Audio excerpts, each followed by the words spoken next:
Welcome back to Brave Sailing, where we're counting down our last weeks in Thailand. We sail brave back to Langkawi and then fly to Cambodia for our first stop in a 2.5-week on-land holiday in Indochina. But please note, in this episode, we'll discuss themes including torture, genocide, and the brutalities of war. So if any of these are triggers for you, then this might be an episode to miss. So this is all around Riley Bay, and we're just exploring around some of the cliffs and the caves at the moment. Kids have already had a bit of a look around, so they're just showing us where to go.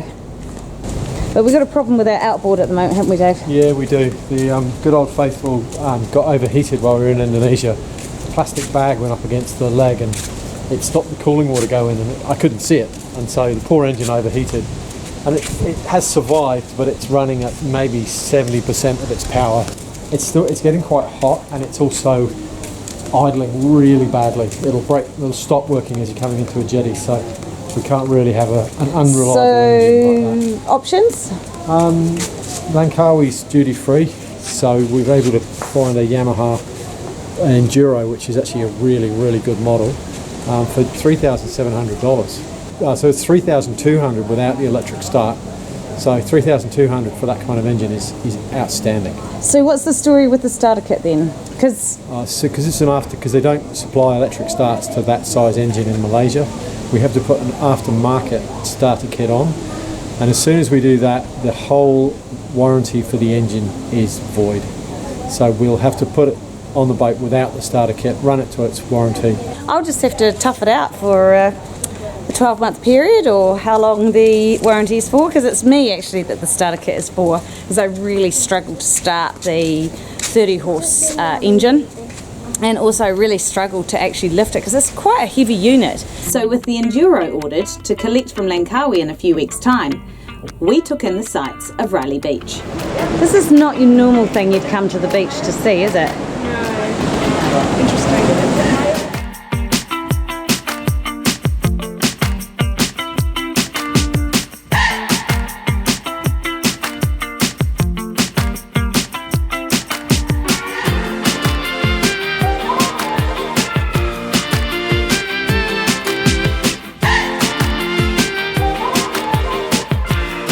We then took our first longtail ride to Ao Nang Beach, the tourist hub of Krabby.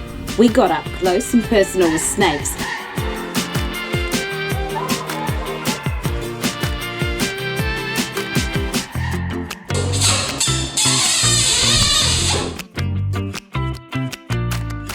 And I took 3 of the kids to watch Muay Thai fighting. Not everyone's cup of tea, but we like to watch sports popular in the countries we travel to. Our last destination in Krabby was Chicken Rock and Kopoda Island, where we snorkeled the corals that lacked the vibrancy of colour we'd hoped for. We scuba dived and strolled the soft sand beaches.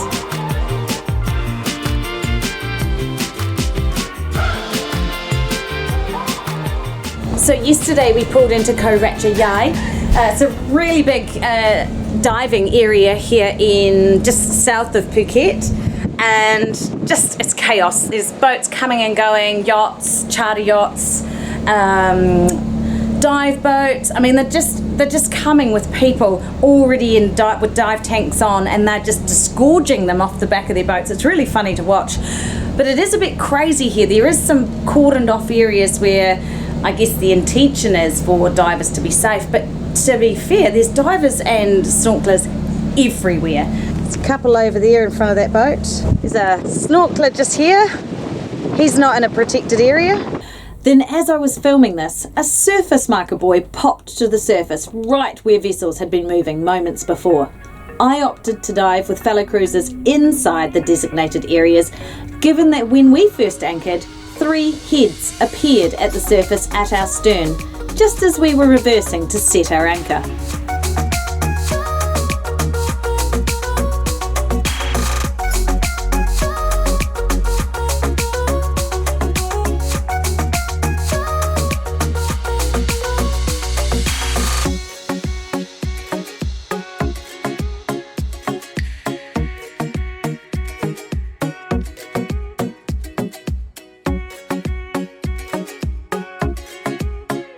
We needed to return to Langkawi before departing for Indochina, so we stopped briefly in the Koh Phi Phi Islands. Back at Maya Beach. We're just here for the night, really. We're going to take off tomorrow and head back down to closer to Langkawi. We might stop at another island on the way. Not 100% sure yet, but this is what it's like. I mean, this is crazy. All these people have paid to come and stand on the beach.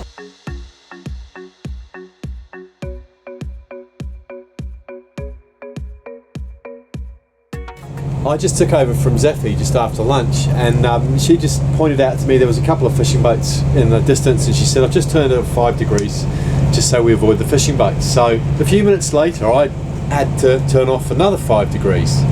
I kept turning off and I kept turning off, and they kept coming towards us, and then all of a sudden I realised they're not doing something normal, or they're not within the normal fishing parameters. They're actually trying to push us away. So I turned to starboard even more and just put the throttle down as hard as it would go, and we ended up doing 9 knots, and they came as close as they could to us, and we were going away, and they were just pushing us out of this area. I have no idea why or what they were doing or the reason behind it, but we clearly got pushed out of that area. Copy that. I will send the crew to help you with the line. Thank you, we've got that, thank you. Yeah. Thanks, mate.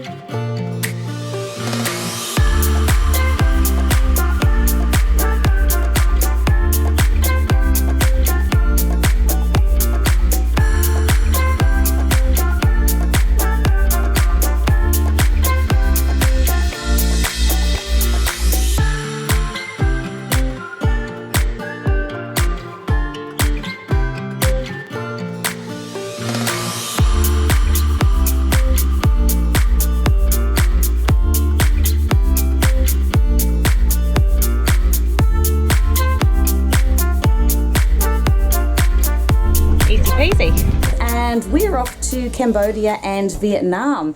We will be leaving tonight at about 7 p.m. on the free ferry over to Langkawi. We'll jump on a plane, spend the night in the airport at Kuala Lumpur, which just sounds like fun.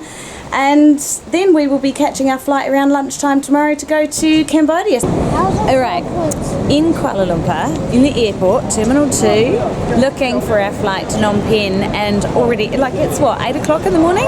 Yeah. It's, 8 o'clock, and our flight isn't until 12:40. It's already saying it's delayed, so we're just laughing. I mean, seriously, where did we sleep? In a garden. We'd already dealt with flight cancellations, meaning we flew to Kuala Lumpur earlier than expected, so a delay was nothing. You are my parent, you are my parent or my boss. And the towhead, this one, mean you are my king. Okay. Yes, my king, okay. Okay. And the top is the God. We are respect to the God. So Okay. we have 5 steps. Top one, this one for king, and this one for our parent or boss. This one means you are older than me, and this one the same age. As luck would have it, we arrived in Phnom Penh to coincide with Cambodia's water festival, which is held over 3 days, marking the end of the monsoon season. The capital was alive as thousands of people flocked to the water to watch the popular dragon boat racing, eat street food, and enjoy the festival atmosphere each evening. So street vendor has got frogs, shrimp, grubs, crickets, and what are these ones here? Crabs, fish, peanuts, eggs. What is that? Is that snake? Oh my goodness. During our stay in Phnom Penh, we took our kids to Tuol Sleng Genocide Museum. It's the memorial site of Security Office 21 of Democratic Cambodia, also known as the Khmer Rouge regime, who use the facility and their policy of guilt by association to detain, interrogate, torture and exterminate ethnic minorities, Christians, intellectuals, who could be just people who wore glasses or spoke multiple languages. Pol Pot's genocidal regime slaughtered anyone they deemed political enemies, resulting in over 2 million deaths. This used to be a high school, but no longer. So they would bring people in here, torture them. We've just had the rundown from Kakara about the types of torture, didn't we? Yep.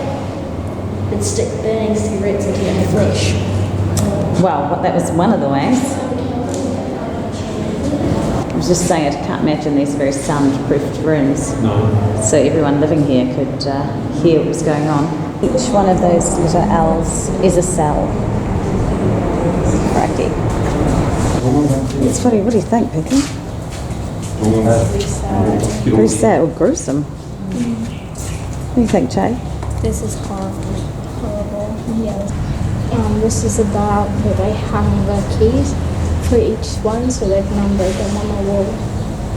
Needless to say, this visit had a profound effect on our family, as each of us was lost in our own thoughts for a while. And although what we'd already heard and seen was pretty graphic and sobering, we continued the morbid theme by paying a visit to Pol Pot's notorious killing fields, where bone fragments of his victims still appear at the surface during each rainy season.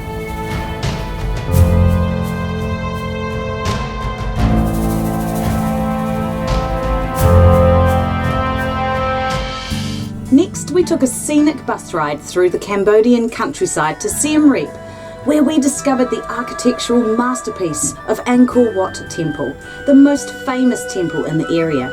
Built in the 12th century, it's believed to be the world's largest religious temple and a source of pride and strength to the Cambodian people. We found this tour of the temple fascinating, as our guide described many intricate details of the wall carvings depicting daily life and various conflicts. It also included Chinese, Vietnamese, Thai, and Indian influences, as well as the Buddhist and then Hindu and then Buddhist again motifs and statues. It's mind-boggling just how many temples were built between the 11th to the 13th centuries around Siem Reap, and the park-like grounds made for a great day of exploring. Monkey. Dave's been chased by a monkey. Yeah, it grabbed your leg, didn't Grabbed it? my leg, got his hands around my leg, but I've got the lightning reaction, so we got rid of it. Oh, look, here he is. Look at him. Oh, he's so sweet looking. Oh, he just wanted a I cuddle. think it's the aggressive ones we've seen give us the... Heebie-jeebies. Yeah, I've seen some really Yeah, I think that one just wanted a cuddle. I think it did, actually. I think it's leathery snake. No, don't go on your bum. Like a normal ladder, Zeffie. That's it. I kind of thought my way would have been better. Vanna, Freya's going up. Bria's going to do it. She's going to pinball you. No, don't do it that way, darling. Please treat it like a ladder. Fine.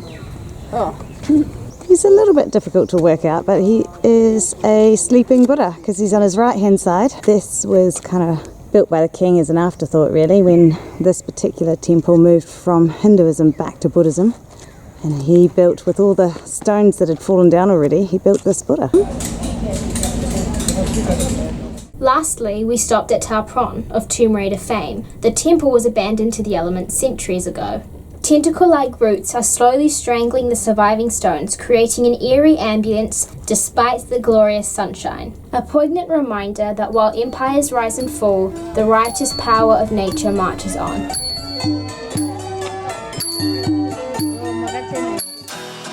Join us next time as we fly to Vietnam, dine on unfamiliar dishes, squeeze into Coochie tunnels, and marvel at the wonderful Vietnamese landscape and culture before celebrating Christmas in Thailand.